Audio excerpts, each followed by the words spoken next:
मला काल रात्री आमचे युवा नेते अमित ठाकरे यांचा फोन आला होता। त्यांनी माझी आस्थेने चौकशी केली। त्यांची थोडी नाराजगी होती। मी मीडियाकडे काय गेलो, मी त्यांना सांगितलं की मी काही मीडियाकडे गेलो नाही, मीडिया माझ्याकडे आली होती। थोडा माझा भावनेचा बंद फुटला, पण त्या व्यक्तीनं माझी एवढी आस्थाविकपणे चौकशी केली आणि मला या गोष्टीचं समाधान वाटलं, एक मानसिक आनंद झाला की एवढ्या मोठ्या नेत्यांचे चिरंजीव असून त्यांनी सांगितलं की मी तुम्हाला भेटायला येतो। मला वाटतं जर असे नव्या विचाराचे नेते असले तर नक्की राजकारणात एक पुन्हा सभ्यतेचा सज्जनतेचा एक पर्व सुरू होईल।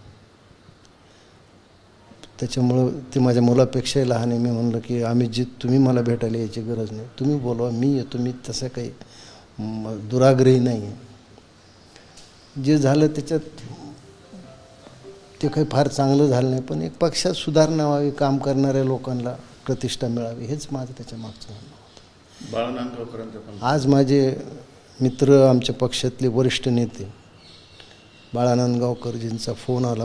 अर्थात मग बाळा नांदगावकरचा फोन आल्यावर आमच्यात जे संभाषण झालं ते तिथं मात्र मग मी माझ्या सगळ्या भावना बोलून दाखवल्या। बाळाचा स्वभाव असा आहे की त्या बिचाऱ्यांनी शांतपणे ऐकून घेतल्या। अर्थात ते फोनवर होते, मी फोनवर होते, दुसरं काही करू शकत नव्हते, पण आमची मैत्री आहे आणि आम्ही एकमेकाला पक्षात नव्हतो तरी आमचे संबंध होते, आजही आहेत। मी माझ्या भावना त्यांना कळवल्या आणि माझा उद्देश काही गोंधळ करावा, काही हे करावा असं नाही। ते पक्ष चालवताना प्रामाणिक चांगल्या कार्यकर्त्याची अवहेलना होऊ नये, एवढाच माझा उद्देश होता। तुमची नाराजी संपली आता सगळी? माझी कालपासून मी काय म्हणलं, माझी नाराजगी जी होती मी बोलून दाखवली। मी कालही सांगितलं, आजही सांगतो, मी देव बदलणार नाही। फरक असा आहे, आता देवळात जाईल का नाही वयामानाप्रमाणे काही सांगता येत नाही, पण देव बदलणार नाही। मी गेलो तर राज ठाकरेच्या खांद्यावरूनच जाईल, मी दुसऱ्याचं मला काही। अटल बिहारी वाजपेयी नंतर आवडलेला एकमेव राजकीय नेता राज ठाकरे। कालही तुम्ही म्हणले राज ठाकरेंचं नाव माझ्या कपाळावर कोरलं हो, गेलं। मी कुठं जाय, मी काय म्हणलं त्याच्यामुळे मला माझ्या मनात काय हरकत आहे? देवाकडे तर जायला कंडिशन्स नसतात देवळात। शेवटी भक्तांनी काही हट्ट करावा का नाही करावा? लाडीक हट्ट आहे तुमचा? नाही, लाडीक हट्ट नाही, तर माझी भक्तीच पणाला लागली ना। आता भूमिका काय? माझी भूमिका काय, मी म्हणलं ना, मी काही पक्ष सोडला नाही, मी काही सोडलं नाही। माझ्या असं वाटत होती की पक्षात आमच्यासारखे काम करतात, आम्हाला काय पाहिजे, थोडा बहुत सन्मान पाहिजे, थोडा बहुत आमचं मत विचारात घ्यावं।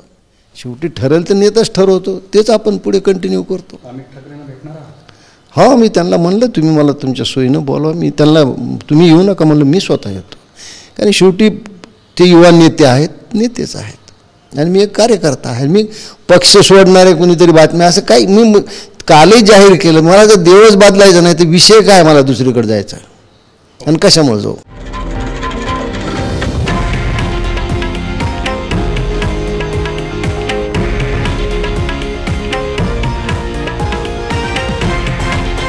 हे आहे देशातील नंबर 1 न्यूज नेटवर्क आणि आपण पाहत आहात TV9 मराठी, एकमेव।